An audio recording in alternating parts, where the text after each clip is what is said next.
Well, hey there, happy day 864 of What's She Up To Now. And Sharon Horne-Ellstrom here, documenting my journey as I transition from the brick and mortar and corporate world of real businesses to the online world. And it's been an interesting journey, a wild ride to say the least.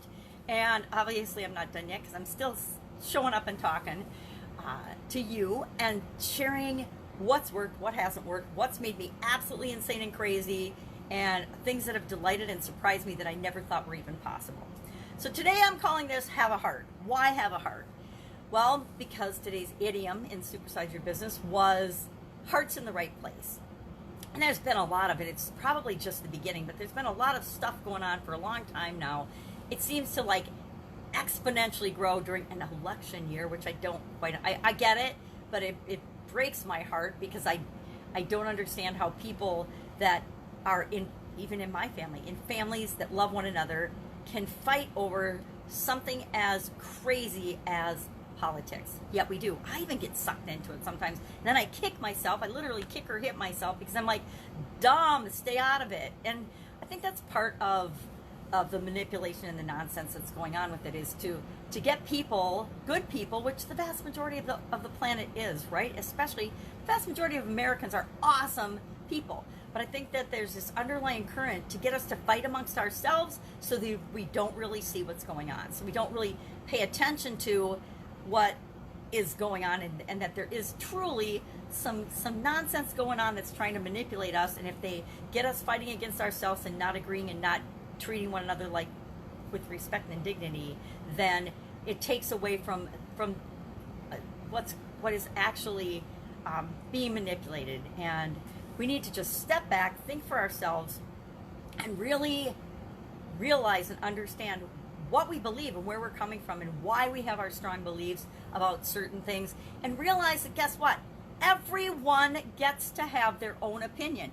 You get to have your opinion, I get to have my opinion, but it doesn't mean that we don't, because we don't agree with everything, that we can't still be friends. That's what I just am flabbergasted by, is like, if you don't agree with me, I'm going to beat the living crap out of you on social media, and then I'm going to unfriend you, and I'm going to tell everyone I unfriended you. You know what? Who cares? I've had 5,000 friends on Facebook that I've been trying to whittle down so I can get other people on my Facebook for like 9 years. I've been on Facebook for so long that I've been at that limit, and every once in a while I'll pop down. But go ahead, unfriend me. But if you unfriend me because you don't agree with something I say or ask a question about, then you're probably not my friend in the first place, right? It's like any relationship. If you truly care about other human beings, it doesn't matter that you don't both like the color pink or purple. Now, it's really funny because my granddaughter's favorite color is purple, and until it was her favorite color, it's a color I just personally don't like. I've never really liked the color purple. It's just, I know it stands for royalty and all kinds of stuff. I don't know why I don't like it. I just always thought, about the color purple. So now I actually like the color purple because my granddaughter likes it, right? But do you think she would love me any less because I don't love her favorite color? No, right? And it's kind of the same thing with our political beliefs and our thoughts and feelings about things.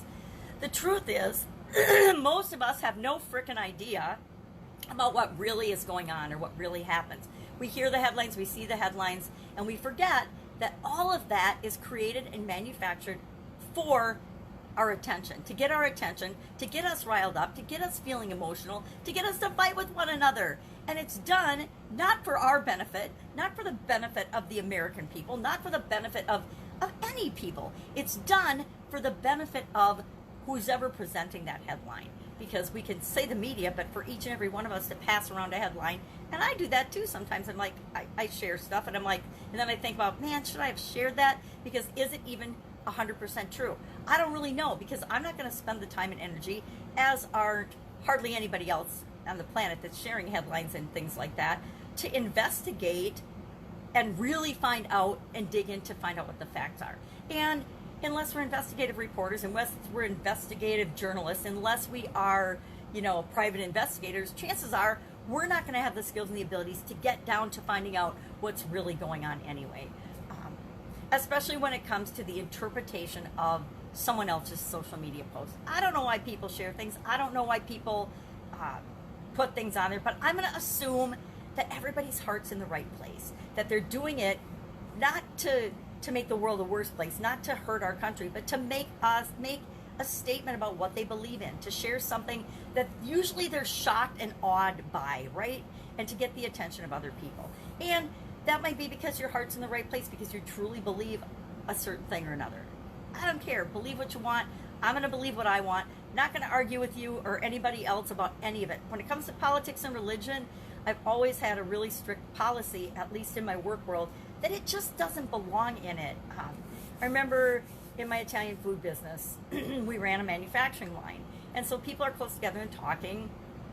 And anytime the conversation would go to politics or religion, it always turned into a fight. And so we just started, we all agreed together to each of us, we love each other because we've all worked together for a really long time. We're like, okay, guys, let's just agree that we're never going to get into arguments or talk about politics and religion at work. Because guess what? There are a plethora of other subjects that we can all talk about, that we can have things in common about, that don't have to involve deeply seated emotional topics that sometimes I have to ask myself about religion and about politics. Do I even believe that? And some of the things that we think that we believe, or we've believed for a long time, who does that even come from?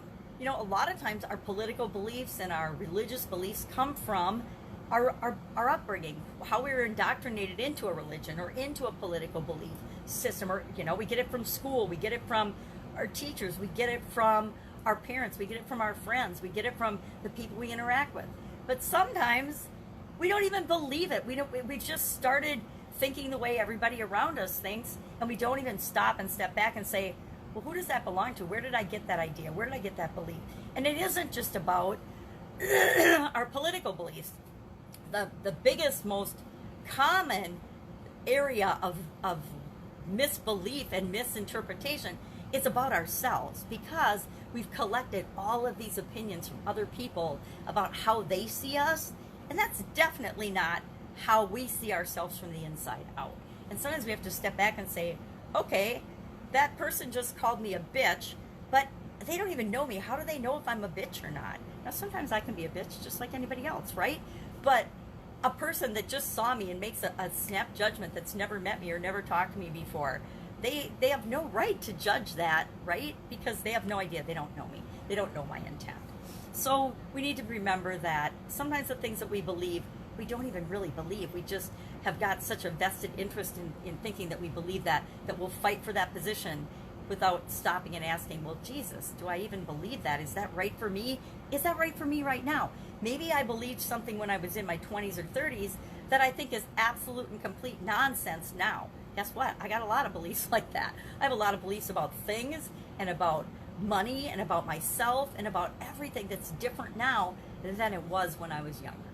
So I say, assume everybody's heart's in the right place unless they show you that it's not. Assume that everybody's doing the best they can with what they've got right now. And, you know, I think that if we treat everybody the way we really want to be treated, don't treat somebody badly and then get mad when somebody treats you badly, because you get how you behave from other people. You don't get necessarily what you want or desire or expect from other people. We do get what we expect from people, but that's because we expect them to treat us the way that we treat them. Boy, that was a lot of pontificating this morning, and it's not even a Monday. So, day 854, right? Nope, 864. I'm taking 10 days off. 864. Fun challenge today was just looking at something and turning it into something else, seeing things differently. And maybe that's why I'm on the soapbox about the way we look at things and the way we see things, because I, like everybody else, I know that I can only see things through my own filter of my past experiences and the things that I've, you know, all of the compilation of everything that I've ever experienced before. You know, relationships, jobs, experiences, education, upbringing, friends, family, all of that creates this filter that I automatically see the world through, unless I consciously make an effort to say, what's another way of looking at that? How could I see things differently? So seeing things differently was a really fun one for the fun challenge today. Yesterday we saw and we turned rubber bands into something different to see things differently. And today it was just some squiggly lines, and we were supposed to draw something and make it into a food. Now me, I'm going to opt for caramel cake or caramel cheesecake or something. So the little squiggly lines to me could be caramel drizzle, but to somebody else they might be spaghetti. They might be part of sushi. They could be a vegetable. They could be the stems on a fruit or vegetable. I don't know. That's the point, is to have fun with our lives and see things differently, look at things differently. Get Up and Go Challenge, day 10 today already. 10 days of our 40-day free challenge. And it's all about the big A, taking action, right? Knowing that you have multiple options in terms of what you want to do to move you toward what you want in any of the main areas of your life, right? Physical, mental, emotional, spiritual, financial, contribution, and relationships, because those are pretty much the 7 main areas that impact each and every one of our lives. And we're working toward right now using the SOAP method, the SOAP acronym, to work on that. And the A in SOAP is action, taking action. And of course, the only time we can act, the only time we can do anything is right now, right this very instant. The past is gone, can't change anything about that. The future is not guaranteed for any one of us, and I, as well as anyone, know that to be true following a sudden cardiac arrest. Geez, almost a decade ago now, 9 years ago. Had a sudden cardiac arrest and checked out for a while.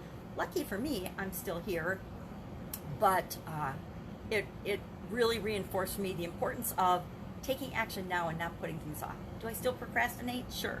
Do I procrastinate less than I used to? Yes. Sometimes on some things. So that's it. That is my little report for today.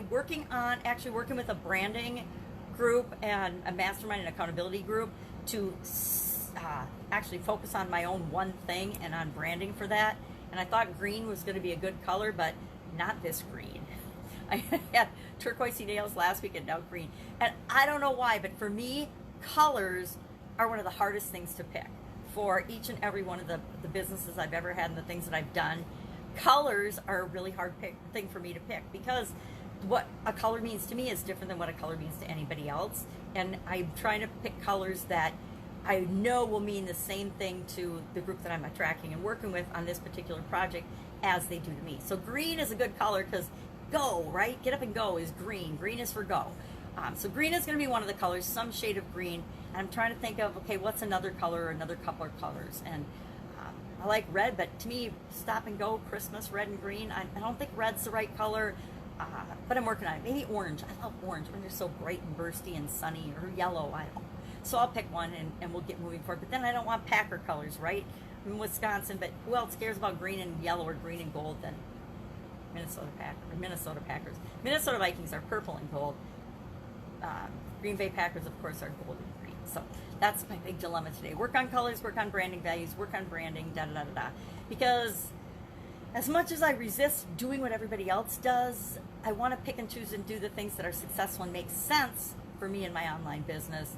But I've wasted, so much time and energy on stuff that doesn't make sense and hasn't moved me where I want to go with respect to online marketing and things, that I now really question everything. It's part of why I joined the mastermind group and the accountability group, the coaching program, to help me really hone in and focus on these things. That's it. Have an awesome day. If I can help you in any way, just ask, because sometimes asking is the hardest thing to do. Take care. Bye.